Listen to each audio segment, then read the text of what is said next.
On PC and mobiles, I will show you in a few moments how to join Braindom game Discord server. It's the same method on both PC and mobiles. For this, we will open a browser on your PC or mobile. Can be whichever. In my case, I will use Microsoft Edge. Now click on a URL bar and type this URL to be able to join this Discord server.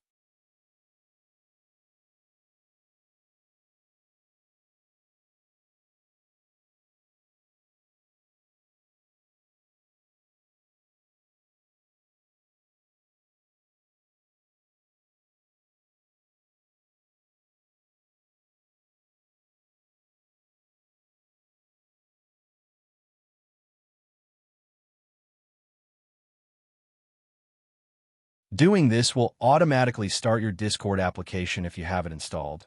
Then click Join, and you'll have access to the Discord server.